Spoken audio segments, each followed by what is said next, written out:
Hi guys, good evening po sa inyo. So, review ulit tayo ng ating PSE Stock Trendings Review. So, May 14, 2020, Thursday. At bukas, Friday na naman. Ayan, so alam nyo na, pwedeng mangyari sa Friday. So, yung index natin, very green siya. Kasi medyo nagkaroon pa tayo ng magic closing ngayong araw na to. So, nag-gain pa nga siya actually ng 0.51%. Pero the whole day, negative po yung ating market. Umabot na nga tayo ng 5,500. Pero sa closing, so biglang hinatak yung mga blue chips natin kaya bumalik ulit tayo sa 5,654.7. So ito po yung mga top stocks natin. So parang kapares lang nung kahapon, no? Si Certex, si Dito, si Mac, si Ma, ayan pumasok ulit, si CMEX, si ABS-CBN pa rin, si Fruit, IDC, Megawide at ang ating PSEI Index. Okay, pakibasa po lagi ang ating disclaimer guys. Ayun, at sa mga bago, so lagi kong sinasabi, don't forget to subscribe dito sa ating Palabi Trader na YouTube channel at i-browse mo po yung ating mga channel. At sure ko po marami pong matututunan yung mga bago dito sa ating market, lalong-lalo na yung gusto pong matuto about sa technical analysis. So, yun po kasi yung ginagamit ng mga traders para malaman kung ano yung tamang direction na pinupuntahan po ng ating mga markets. Ayan, so i-browse mo na lang po itong channel natin na to. So, marami po tayong mga dinidiscuss kagaya po ng mga technical indicators natin or yung halimbawa yung mga fundamentals po natin na kailangan as a trader or investor sa stock market. Okay? At kung medyo nakakalito sa'yo, add mo lang ako dito sa aking Facebook account na Palawi Trader. So, marami tayong pinupost dito na related sa stocks market. So, ganun din po yung mga bago nating kakilala. So, nagpo-post din po sila ng mga nalalaman nila about sa news related or about sa stocks po natin. Okay? So, yung mga may Twitter, follow mo lang ako dito sa ating Twitter account. So, salamat po dun sa mga nagpa-follow sa atin. Sabi ko nga sa inyo, mabilis po yung mga news dito sa Twitter at bago mo maipost sa Instagrams, nakapost na po muna sila dito sa mga fina-follow natin sa ating mga Twitter account. So, mas mabilis kasi mag-decide pag mauuna ka dun sa mga news na makikita mo sa kanya. Ayan, so at ayun, so nakita natin dito sa Twitter, no? Ayun. So sa bilis ng news, halimbawa yung mga barbershop saka beauty salons natin guys, kung medyo mahaba na yung mga buhok mo, hindi ka pa rin makakapunta sa mga barbero. So makiusap ka na lang sa mga kakilala mo, yung mga may asawa dyan at yung mga may kaibigan. Yan. So patulong na lang muna kayong magpagupit sa kanila. Maggupitan na lang muna tayo kasi wala pa rin po yung mga businesses natin ng mga barbershop saka beauty salons naman. Ayan. So, tingnan natin yung ating PSEI Index. So, yun nga, sabi nga natin, medyo magic closing po kasi kung titignan mo dito sa ating 5-minute chart, palaki natin para madaling makita. Makita nyo naman, talagang nag-drop down po yung ating market. So, sinundan kasi ni PSEI market yung global indices natin. So, mamaya titignan natin kung ano yung nangyari sa kanya. So, umabot siya ng more than 1% na drop nung magkaroon tayo ng opening kaninang umaga. And then, umakyat naman siya ng pakonti-konti. Yun nga lang, nagkaroon siya ng drop down pagkatapos ng ating run-off. And then, nung pwede na mag-trade ulit, umakyat siya ng more than 1.40%. Ayan, so kung medyo napaka-atlos ka dun sa mga blue chips natin, dami siguro nanghihinayang kasi biglang bumalik po yung mga prices. So, makita natin bukas kung magiging maganda yung sentiment sa world market, baka sumunod po itong si PSEI. Pero magkakaroon muna ng correction. So, syempre, yung mga exaggerated na umakyat, babalik muna sa kanilang mga original prices bago siya makapagpatuloy kung ano yung susunod na direction naman na kanyang pupuntahan. So, ganun pa rin. As usual, sideways pa rin po yung ating market guys. So, ang dami pa rin stocks na tingin natin nagbabagsakan sa ngayon. Kaya lagi ko sinasabi sa inyo, watch mo lagi kung ano yung plan mo sa kanya. So, ano yung cut loss mo sa kanya kung sakaling bumabagsak po yung stock na hawak mo naman. So, sabi natin, optimistic pa rin tayo sa market kahit hindi siya masyado umakyat at medyo maraming stocks na nagbabagsakan.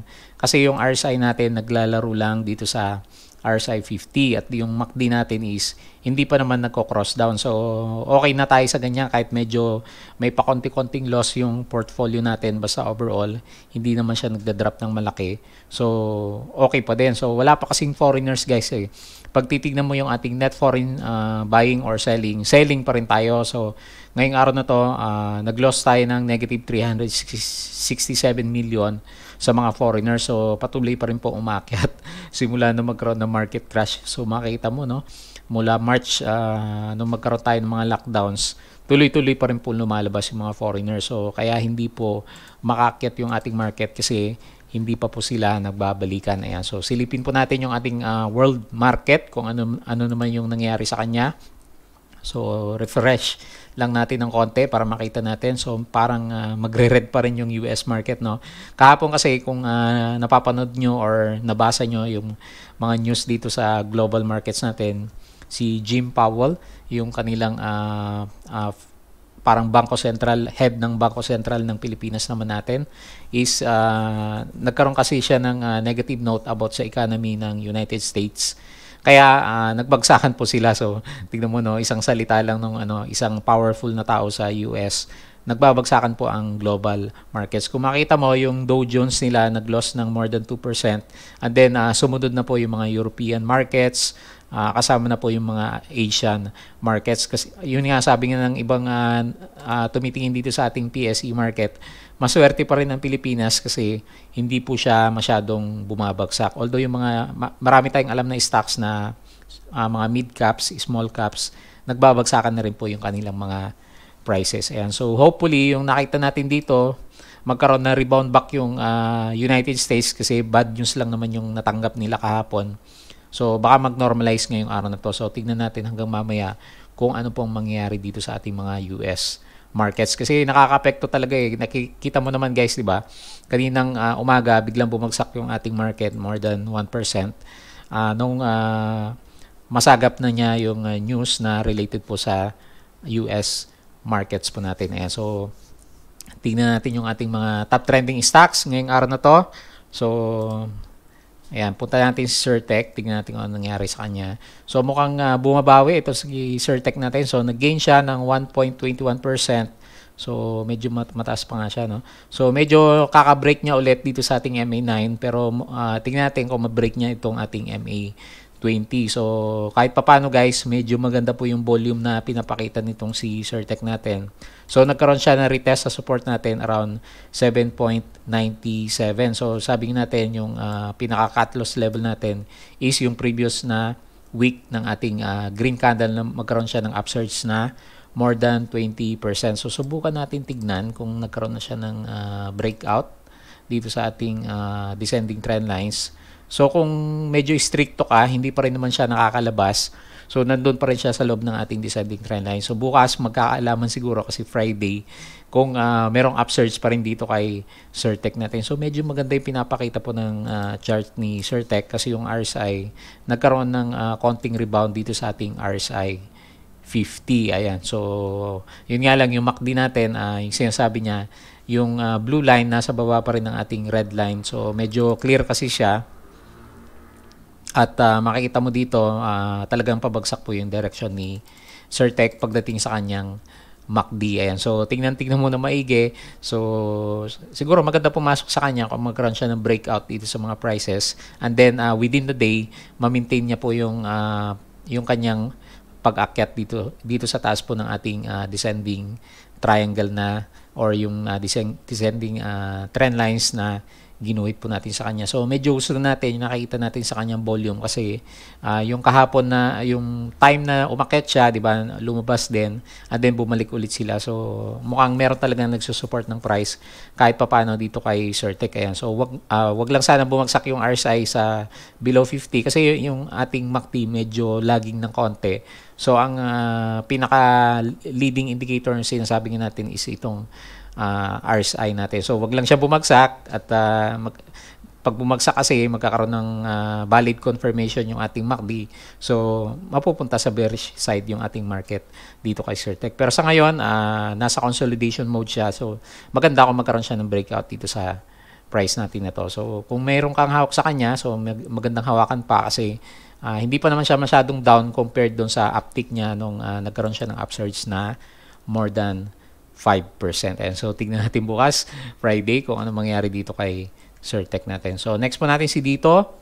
So mukhang paunti-unti bumabagsak. Ito yung isa sa mga nakikita natin na unti-unti nababawasan yung value niya kasi yung mga volumes ng buyers medyo mahina sa kanya. So gaya ng dati, sideways pa rin naman kahit papano itong si dito natin kasi nasa loob po ng ating trading channel from 1.97 or 2 pesos siguro until 2. Siguro around 2.4 dito sa taas ng MA 100 natin. So yan muna yung nakita natin sa kanya pero be very cautious kasi po pawala na po yung kanyang volume. So pag wala kasi yung volume na magsusupport sa kanya at unti-unti bumabagsak yung price, may time na biglang nagbe-breakdown po yung ating mga prices. So sa ngayon, ang sinasabi lang naman ng ating RSI, yung ating technical indicators, pababa siya which is kino-confirm po ng ating MACD. So medyo hindi maganda kasi parehas na bumabagsak yung mga indicators natin.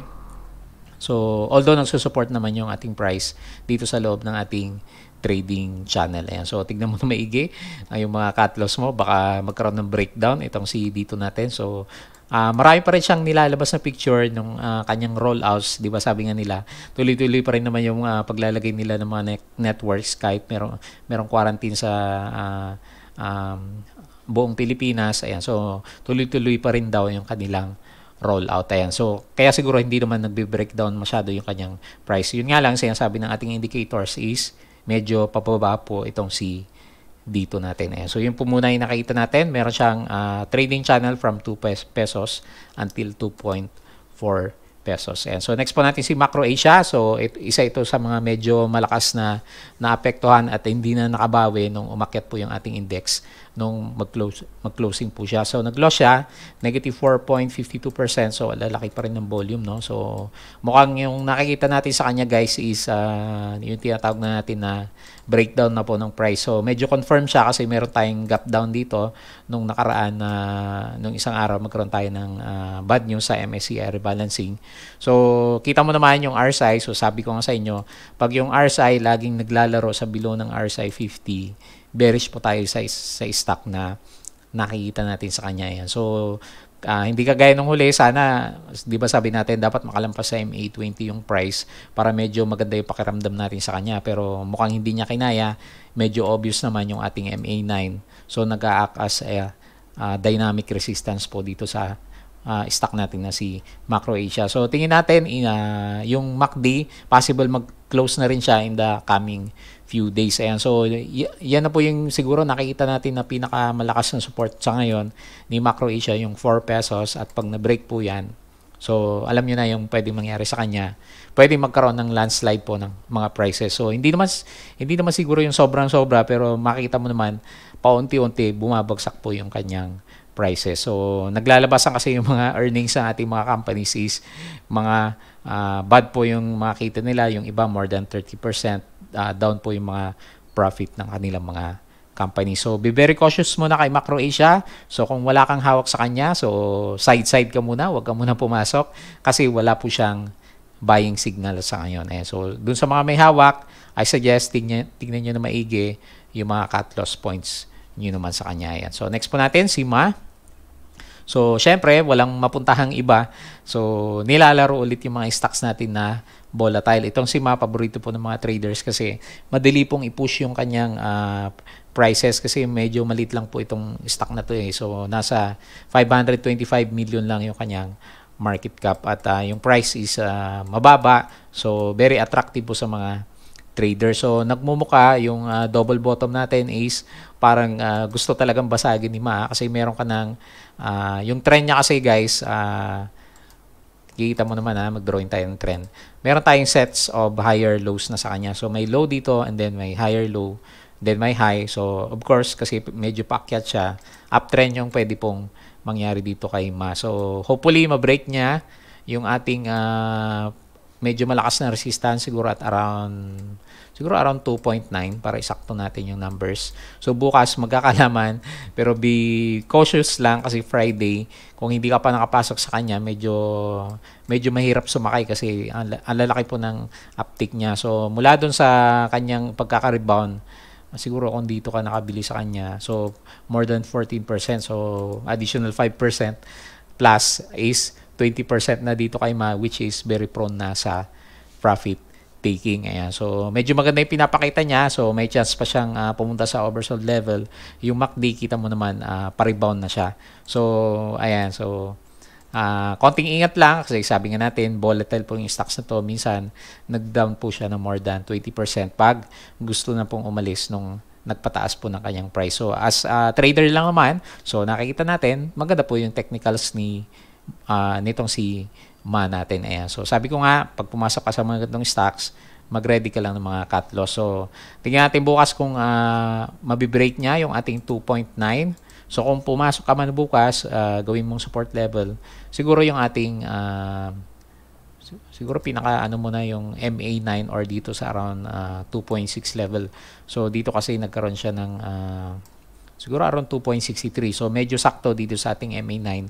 Ang pwede mo maging cut loss level dito kay Ma naman. Ayan. So sinusubukan niya talagang basagin yung yung double top niya. So, medyo malakas na resistance pa rin naman yan kasi kita mo naman dalawang beses na hindi niya kinayang basagin nung nakaraan. So, makita mo in reference sa kanyang volume, ang lalaki ng volume dati, hindi niya kinaya. Then, next time, meron pa rin siyang malalaking volume, hindi pa rin niya kinaya. So, hopefully, kung talagang babasagin niya to, makakita tayo bukas ng medyo malaki-laking volume. So, siguro kasi laki ng mga volume na to nung biglang mag-spike po yung kanyang price. Pero kung maliit lang na volume, baka magkaroon lang siya ng profit taking at hindi niya masustain yung kanyang pagtaas. So, congrats po yung mga nakaposisyon dito sa ating MA20 nung nakaraan kasi medyo malaki na po yung upside nitong si Ma natin. Ayan. So, yun po yung nakita natin sa kanya. Next po natin si CMEX. So, tignan natin ang nangyari. Ayan. So, yung sinasabi natin guys, di ba? So, kung pumasok ka sa isang stock, alamin mo talaga yung reason kung bakit ka pumapasok. Para pag medyo bumagsak po yung kanyang prices, hindi ka po biglang napapabenta sa kanya. And then, sabi natin, pupunta ka na naman sa ibang stocks and then, babagsak naman yung stock na bibili mo sa kanya. Ayan. So, nagkaroon ng retest dito sa MA9 si CHP pero mukhang kinaya niya, so malaki yung kanyang volume. So good catalyst siguro yung disclosure niya sa kanyang annual earnings, 231.82%. So medyo maganda kasi yung fundamental sa ngayon ni CHP. So sakyan mo lang, sabi nga natin kasi yung RSI is paakyat naman at very clear po yung kanyang MACD is open po kasi yung blue line nasa taas po ng ating red line. So medyo maganda yung pinapakita niya kasi meron siyang ascending trend channel na pwede nating iguhit po sa kanya. Ayan. So mukhang nag-shake out itong si CHP natin at mukhang gusto niyang bumalik ulit sa bandang taas ng kanyang trend channel. Ayan. So congrats po kung may hawak ka nito. Tingnan mo muna kasi mukhang maganda naman yung kanyang overall direction. So bumabagsak siya pero kung titignan mo yung pinakabuong trend channel natin is paakyat pa rin naman kay CHP. So noong una ayaw natin itong si CHP kasi sabi natin ng mga nakaraan, patuloy po kasi bumabagsak yung technicals ni CHP. Pero ngayon, nakikita natin, medyo maganda po yung pinapakita technically nitong si CHP natin. So next po natin si ABS. So close pa rin si ABS at pati yung kanyang stock is close pa rin. So, safe na safe yung mga investors natin. So, siguro yung mga artista natin kasi nabalitaan natin nung nakaraan. Medyo marami pong artist na malalaki ang hawak na shares dito kay ABS-CBN. So, yung sentiment nga natin sa PSE, so mukhang talagang protected po si ABS-CBN natin. Ayan. So, meron nang kahapon, di ba, nag-post tayo, nagkaroon na ng congressional hearing kahapon or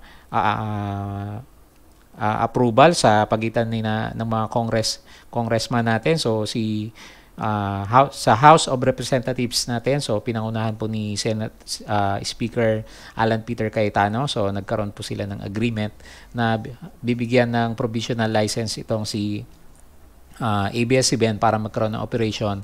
Pero until October 2020. So end of the month ng October 2020. So ngayon, yung nabasa natin na news sa kanya, so galing dito kay Coconuts Manila. So pwedeng mag-resume ng operations or broadcast operations si ABS-CBN ng around first week of June kasi mukhang meron pang approval na pwedeng mangyari sa House of Representatives natin. So mukhang meron pa rin silang konting deliberation dito kay ABS-CBN. So ayun nga, sabi after ng full approval nitong si ABS-CBN sa kanyang congressional franchise is final approval naman po ni President Duterte. So ang expectation is around June magbukas na po si ABS-CBN. So hindi natin alam kung yung stock niya by June din magbubukas kasi ang huling nabasa natin sa kanya galing sa SEC, meron siyang allowable na 10 days, so 2 trading weeks para kay ABS-CBN para i-disclose niya kung ano yung mga pwedeng mangyari sa kanyang business doon nga po sa pagkakaroon ng closure ng kanyang broadcasting. Ayan, so tignan natin for next week kung magbubukas na nga po itong si ABS-CBN natin. So pero yun nga, sabi natin, 'di ba, ang anticipation is magbubukas naman talaga si ABS-CBN. Kaya nga lang merong emotional damage dito sa stock natin, kaya high chance medyo babagsak po muna itong si ABS-CBN kasi wala pa rin naman siyang franchise. So alam niyo naman nangyari kay Manila Water sa kina MPI at DMC. So hindi pa masyado nakaka-revive yung kanilang mga prices kasi nga wala pa rin yung final franchise nila or extension ng kanilang franchise. Ayan. So kagaya din po ni ABS-CBN. Kaya ang expectation natin pagbukas is medyo babagsak pa rin po ang stock na to. Kahit medyo parang meron na siyang salvation na nakikita sa kanyang business. Ayan. So next pa natin si Fruit. So ang tagal na wala ni Fruit dito sa ating discussions. So nag-gain siya 3.05%. Mukhang malakas na support ni Fruit kasi ilang days, 4 days na nagkaroon ng retest dito sa price na around 1.30. So nagkaroon na siya ng bagong trading channel kasi nga medyo na-break niya yung dream natin na uptrend sa kanya nung nakaraan. So lalakihan natin yung bago niyang trading channel naman sa kanya. So yan po yung nakita natin na pwedeng patungan nitong si Fruit natin kasi medyo bad yung economy natin. So bad yung mga latest news. So bumagsak muna siya, umalis muna yung mga may gain na. And then pumapasok naman yung mga hindi pa nakapasok sa kanya. So, yan po yung nakita natin. So, uptrend pa naman yung kanyang trading channel. Yun nga lang, sabi natin, medyo cautious lang ng konti kasi yung RSI is below 50 and then yung MACD, medyo pabagsak po yung direction. So, yung blue line, nasa ilalim po ng ating red line. So, hopefully, magkaroon siya ng magaling na support o malakas na support sa 1.3 pesos natin para magkaroon siya ng kahit papaano konting rebound. So kung hindi man uptrend, sideways naman kung magdodrawing ka sa kanya, medyo malayo kasi yung kanyang resistance. Ayan. So since uso-uso ngayon yung resistance or sideways po ng ating market, baka dito sa trading channel instead na sa taas po ng ating ascending trend channel pumunta si Fruit. So magandang point yung current price niya kasi meron kang possible upside sa kanya kung babalik siya doon sa taas niya around 9% versus sa risk na 4% lang. So 2:1 yung reward sa risk ratio natin dito kay Fruit. Ayan. So next po natin si IDC. So tingnan natin kung nabuhay din siya, no? So si Mac kasi yung kasabayan niya nung huli, hindi umakyat. So ayun, so nagkakaroon ng retest pa rin. So mukhang malakas na resistance yung ating MA9 dito po kay IDC. So mukhang mag-establish siya ng bagong sideways na trading channel. So yan po yung nakita natin na direction ni IDC. So hindi po natin siya bibigyan ng uptrending channel kasi medyo malakas po yung mga selling volume. So kita mo naman halos pa wala na yung mga nagti-trade sa kanya. Yung RSI depressed, yung MACD depressed din po kay IDC. Kaya trading channel lang muna yung nakita natin sa kanya. So laki din negative 3.92% yung binagsak po ng price ni IDC. And then lastly, dito sa ating review, so si Mega White mukhang malakas talaga yung sentiment na nangyari sa kanya.